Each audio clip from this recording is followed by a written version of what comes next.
સરકારે જે રીતે ખેડૂતો માટે જમીન વળતરની જાહેરાત કરી છે, એટલે ખાસ કરીને વીજ પોલને લઈને, તેને લઈને હજુ પણ જેતપરના જે ખેડૂત આગેવાનો છે તે સરકારના પરિપત્રની રાહ જોઈ રહ્યા છે.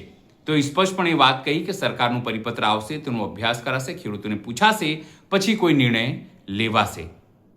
પણ આ તમામ વચ્ચે હજુ પણ આમ આદમી પાર્ટી હોય કે કોંગ્રેસ હોય, તેણે આ તમામ જે પણ વળતર છે તેને લોલીપોપ ગણાય છે, અપૂરતું ગણાવ્યું છે. કારણ કે ખેડૂતોની માંગ જે છે એ તો 2 કરોડ રૂપિયાની છે પર થાંભલા, અથવા કરોડ રૂપિયાની છે, 50,000 અથવા ભાડું, એ તમામ વસ્તુઓની છે.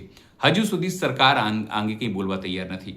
ખેડૂત આગેવાનો કહી રહ્યા છે કે વડાપ્રધાન નરેન્દ્ર મોદી ગુજરાત આવી રહ્યા છે, સાણંદ આવી રહ્યા છે, એટલા માટે સરકારે આ લોલીપોપ આપી છે. નમસ્કાર, હું છું ચિંતામણી પુત્રનીલ પટેલ. સ્વાગત છે આપનું અમારા કાર્યક્રમમાં. આવો સાંભળીએ જેતપરમાં નિલેશ એરવાડિયા અને નેહુલ અમૃતિયા શું કહી રહ્યા છે.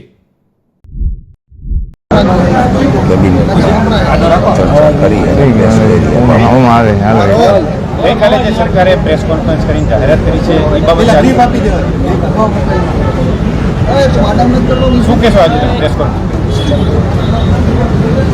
આજે પ્રેસ કોન્ફરન્સ કરી છે, જેના માટે કરી છે, શું નિર્ણય? કાલે સરકારશ્રી દ્વારા પ્રેસ કોન્ફરન્સ કરીને જે માહિતી આપવામાં આવેલી છે, બરોબર, પરંતુ હજી સુધી પરિપત્ર આવેલ નથી. એટલે પરિપત્ર આવી જાય તે પછી આ પરિપત્ર ગુજરાતના તમામ ખેડૂતોને લાગુ પડે છે. એટલે તમામ ખેડૂતોનો અભ્યાસ કરશે, અભ્યાસ થઈ જશે, પછી સાથે મળીને ખેડૂતો નક્કી કરશે કે આગળ શું કરવું. અત્યારે આજની તારીખે આંદોલન ચાલુ રહેશે કે કેમ? એ મહત્વની વાત તમારું શું કહેવું? જ્યાં સુધી પરિપત્રની નકલ સર્ક્યુલર ન મળે ત્યાં સુધી આ ઉપવાસ છાવણી ચાલુ છે. અને આ ઉપવાસ છાવણી ચાલુ છે, સાથોસાથ આજે જે કાર્યક્રમો છે એ કાર્યક્રમ ચાલુ રહેશે કે શું? રાત્રે જે આવવાના છે? હા, એ બાબતે અમારે નિલેશભાઈની કહે છે, આગળ ચર્ચા કરવાના છે. મારો આજે 17મો દિવસ છે, એટલે બોલી શકાય એમ નથી. આગળ હવે નિલેશભાઈ બધું કહે છે. સરકારે આજે જાહેરાત કરી છે, એને લઈ અને તમે શું કહેશો? આ જાહેરાતને તમે કઈ રીતે જોવો? અત્યારે હાજી બોલ. સરકારે જે જાહેરાત કરી છે એ મૌખિક કરી છે.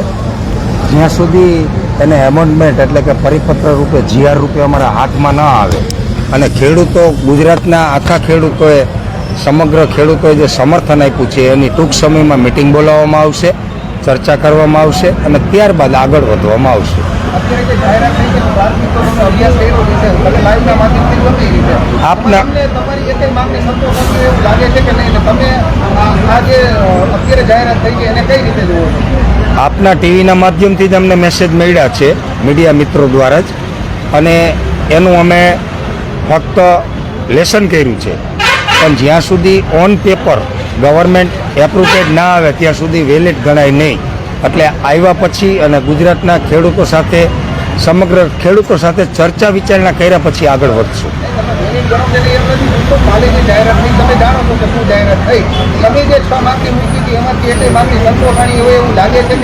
ના, અમારી માગણીઓનો અહીંયા ક્યાંય સમાવેશ થતો નથી. છતાંય અમે ખેડૂતો સાથે ચર્ચા કરશું ને આગળની રણનીતિ બનાવશું. કેટલા દિવસમાં ચર્ચા કરી? કેટલા દિવસમાં? 1 થી 2 દિવસમાં.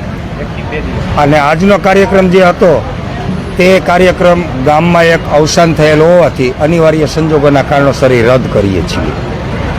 2 દિવસ પહેલા થયો કાર્યક્રમ થાય તો આજુબાજુના ગામડા અને મોટું ક્રાઉડ થાય, એના પરિવાર બાજુમાં જ રહે છે, તો એ સારું પણ ન લાગે.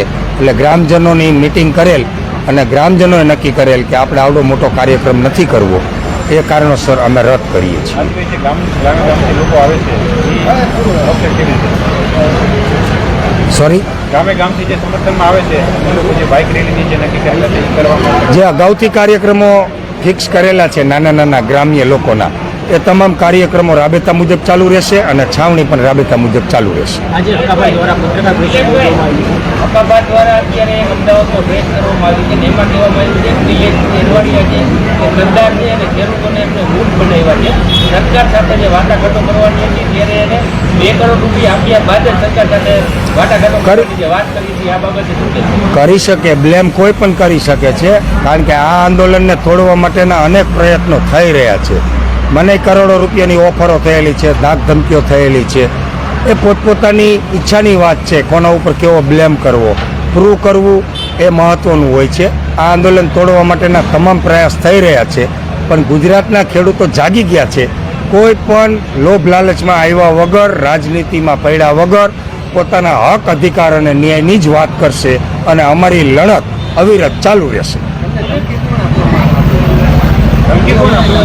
અજાણ્યા માણસો આવી અને લાલચ આપે છે, કરોડો રૂપિયાની. અજાણ્યા માણસો આવી અને ધાક ધમકીઓ આપે છે, ખેડૂતોના સ્વાંગમાં આવે છે સેલ્ફી લેવા માટે અને એક બાજુ બોલાવી અને ધમકીઓ આપે છે, લાલચો આપે છે. આવું બધું તો થતું જ હોય આંદોલનમાં. આ મારો પહેલો અનુભવ નથી, અનેક અનુભવો થઈ ચૂકેલા છે અને એ અનુભવથી આ આંદોલન મજબૂતાઈથી ચાલી રહ્યું છે. એ સરકારના મળતિયાઓને ક્યાંક ને ક્યાંક તેલ રેડાઈ રહ્યું છે.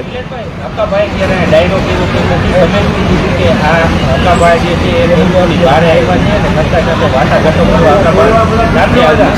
એ બાદ હવે હકાભાઈ પ્રેસ કરી છે ને એને આંદોલનને લઈ અને ઘણા બધા સવાલો. એ મોટો હકાભા કોઈ હકાભાઈ એવું પણ એરવાડી આવ્યો કે ઉપવાસમાં બે છે ત્યારે એને ખાઈ પીને બેસવાની વાત કરી છે, પાર્ટી કરીને બેસવાની વાત કરી છે. આ ગંભીર આક્ષેપ આક્ષેપ કોઈ પણ લગાવી શકે છે.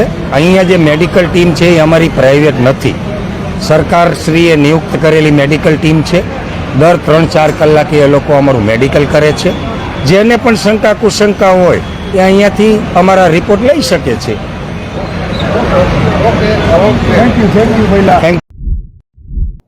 જે રીતે ખેડૂત આગેવાનોએ પોતાની વાત મૂકી છે તેને આપ શું વિચારો છો, જરૂરથી અમારા કોમેન્ટ બોક્સમાં કોમેન્ટ કરજો. એ સિવાય અમારી યુટ્યુબ ચેનલ લાઈક કરો, સબસ્ક્રાઇબ કરો, બેલ આઇકન દબાવો. સાથે અમારા નવા ઇન્સ્ટા પેજ અને ફેસબુક પેજને પણ તમે જરૂરથી લાઈક કરો અને ફોલો કરો. અત્યાર માટે બસ આટલું જ.